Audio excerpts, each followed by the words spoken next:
needed an extra set of hands, sort of 1 or 2 days a week. Well, Wise Employment came to us with the idea probably a couple of years ago. And it was suggested by our Human Resources Department to see if there was someone suitable. Our initial concerns were from an OH&S perspective. We soon realised that it was more about the workplace culture. A lot of people with disabilities do aspire to get into what is considered the normal workforce. I ended up being a full-time employee that he is now, after 2 years. We had to make some modifications along the way. Choice were great there. They facilitated that whole process because any costs associated with that, we would then reimburse those costs. We found the integration of people with disabilities into our workforce has been fantastic.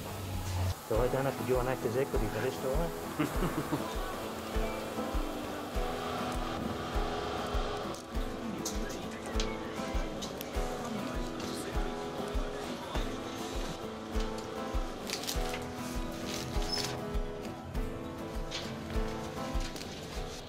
Initially I was a little bit uncertain.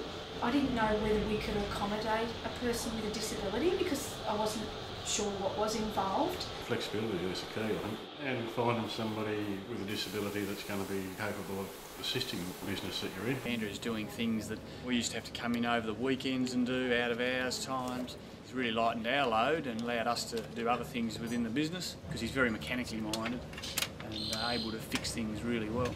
Altogether we've got 6 people with disabilities and they're all here either 4 days or 5 days a week at the moment. She represents our business extremely well in relation to the way she answers the phone, the way she takes information off people and being able to manipulate some of the technology that we've currently got. He does filing, that's the basic processing part of records management. That's not easy in a large government department because we have a lot of information to look after. He was initially employed to do general handyman, clean up, and if there was anything he felt that he was capable of doing, that just sort of let him go that way. It's gone from there, so this worked good for both parties, I think. Peter assists in the workshop, dismantling cars, cleaning the vans. He cuts strips of rubber off to length that we send out to an underground mining place. We have glass that needs packaging. It sort of varies. Yeah, he's just a real hands-on, help out where needed type thing. You don't look at the disability, you look at their abilities and enhance the ability of somebody because everyone's got something to add. It was really only one day that he sort of needed somebody to come in and introduce him and show him around. And after that he was without his support person and yeah, look, he's fitted in beautifully. The nature of our work is essentially manual based, so it's a lot of picking and packing of orders for stores.